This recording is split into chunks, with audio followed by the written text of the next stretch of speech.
سورہ مریم ہے اور آیت نمبر اس کی ہے جی 97۔ قرآن پاک کس زبان کے اندر آیا ہے؟ عربی زبان کے۔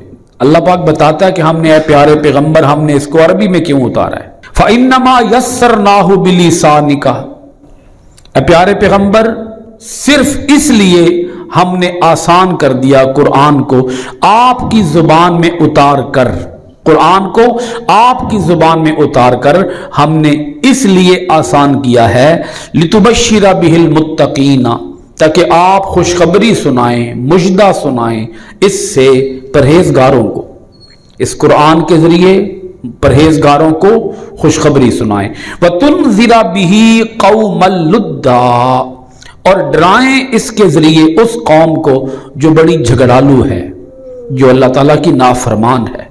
نافرمان قوم کو آپ اس قرآن کے ذریعے ڈرائیں اور متقین لوگوں کو آپ اس قرآن کے ذریعے خوشخبری سنائیں۔ آپ حضرات یہ بات سن کر خوش ہوں گے کہ اللہ پاک نے قرآن کو آسان بنایا ہے۔ قرآن کو مشکل، اللہ پاک خود فرماتا ہم نے اسے مشکل نہیں بنایا، بالکل آسان بنایا۔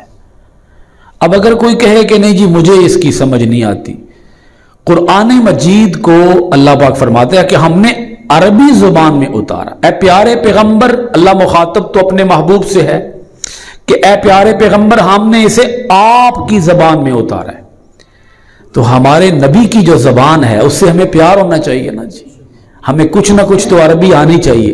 ہمارے نبی کی زبان ہے، اللہ کی زبان ہے، اللہ نے بھی وہی زبان اختیار کی جو حضور کی زبان ہے، بلکہ حضور کی زبان ہے، یہاں لفظ زبان ہونا چاہیے، زبان نہیں، زبان۔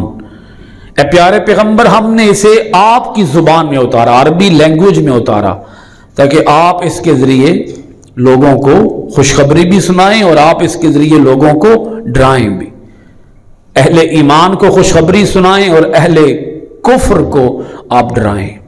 تو عربی زبان کے اندر قرآن مجید کا آنا یہ اس بات کی طرف اشارہ ہے کہ یہ آسان ہے، اس کو ہر کوئی سمجھ سکتا ہے۔ تو کسی نہ کسی حد تک ہمیں کوشش کرنی چاہیے کہ ہمیں عربی زبان آئے۔ میں اس کی چھوٹی سی ایک مثال آپ کے سامنے رکھتا ہوں۔ قرآن مجید اللہ تعالیٰ نے اتارا انسانوں کے لیے، اب اسے مسلمان پڑھتے بھی ہیں، بڑے شوق سے پڑھتے ہیں جو پڑھتے ہیں، ویسے پڑھنے والوں کی تعداد بھی کم ہے، لیکن چلیں جو پڑھتے ہیں وہ اسے سمجھے بغیر پڑھتے ہیں، سمجھنے کی ضرورت بھی کبھی محسوس نہیں کرتے کہ اس کو سمجھنا بھی چاہیے، اس کے اندر بیان کیا ہو رہا ہے۔ قرآن مجید کے اندر اللہ تعالیٰ اپنے بندوں سے باتیں کرتا ہے، ریپیٹ کیجئے گا میرے ساتھ، اللہ اپنے بندوں سے، اللہ اپنے بندوں سے۔ اچھا جب ہم پڑھ رہے ہوتے ہیں تو ہم اللہ کی باتیں پڑھ رہے ہوتے ہیں، اب یہ کیا پڑھنا ہے کہ باتیں اللہ کی پڑھ رہے ہیں، سمجھ آ کوئی نہیں رہی، تو اسے پھر پڑھنا کہیں گے، پڑھنا تو نہیں ہوگا نا یہ جی، یہ پڑھنا ہے۔ اللہ نے یہ قرآن کیا صرف پڑھنے کے لیے اتارا ہے کہ اسے پڑھا کرو بس، ہم تو یہی سمجھتے ہیں۔ باتیں ہیں جی، انسانوں کے ساتھ باتیں ہیں، بندوں کے ساتھ باتیں ہیں، تو بندوں کو جو چلیں کم سے کم جو یہ مانتے ہیں کہ یہ اللہ کی باتیں ہیں انہیں تو سمجھنا چاہیے، چلے نہیں بھی سمجھ آتی کسی نہ کسی حد تک سمجھنے کی کوشش تو کرنی چاہیے۔ اچھا پھر جب ہم قرآن مجید پڑھتے، یہ ہم نماز پڑھتے ہیں، جب ہم نماز پڑھتے ہیں تو نماز کے اندر ہم کیا پڑھتے ہیں؟ قرآن مجید، سورہ فاتحہ پڑھتے ہیں، سورہ فاتحہ کے بعد ہم سورت میں لاتے ہیں، تو نماز کے اندر بھی کیا چیز آ گئی؟ قرآن مجید۔ قرآن مجید کو نماز کے اندر کیوں رکھا گیا؟ اس لیے رکھا گیا کہ نماز اللہ تعالیٰ سے باتیں کرنا ہے، نماز اللہ تعالیٰ سے، یہ حدیث پاک ہے، جب بندہ نماز ادا کرتا ہے تو اللہ سے باتیں کر رہا ہوتا ہے، نماز ادا کرنا اللہ سے باتیں کرنا ہے۔ اچھا وہ اللہ سے باتیں کر رہا ہے اور اللہ کی باتیں کر رہا ہے، بھئی سمجھ آ گئی ہے نا، اللہ سے باتیں کر رہا ہے اور اللہ کی باتیں کر رہا ہے۔ اب یہ کتنی عجیب سی بات ہو گئی کہ اسے نہیں پتا اللہ مجھ سے کیا باتیں کر رہا ہے، اور اسے نہیں پتا میں اللہ سے کیا باتیں کر رہا ہوں، پتہ ہی کوئی نہیں۔ اللہ مجھ سے کیا باتیں کرتا ہے نہیں پتا، میں اللہ سے کیا باتیں کرتا ہوں نہیں پتا، تو پھر کیا چیز ہے؟ نماز کیا ہے اور قرآن کیا ہے؟ کچھ تھوڑا سمجھنے کی کوشش کر رہے ہیں آپ میری بات کو؟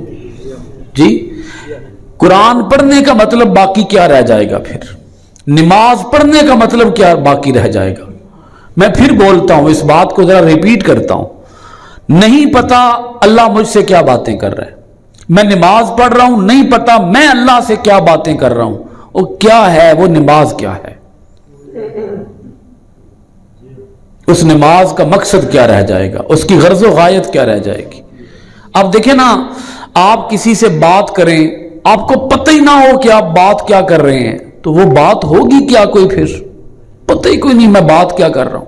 اللہ پاک نے جو لفظ استعمال کیے ہیں بڑے پیار کے الفاظ ہیں، انما فانما یسرناہ، اے محبوب ہم نے اس قرآن کو آسان بنایا ہے۔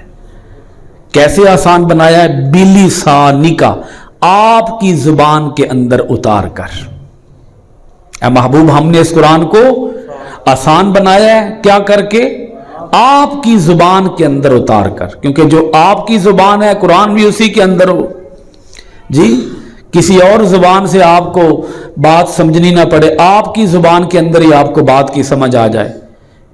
زبان کا بھی ایک بڑا مسئلہ ہوتا ہے، زبان اپنی ہو تو بات اسی کے اندر سمجھ آتی ہے، اسی کے اندر بات سمجھنا آسان ہوتا ہے۔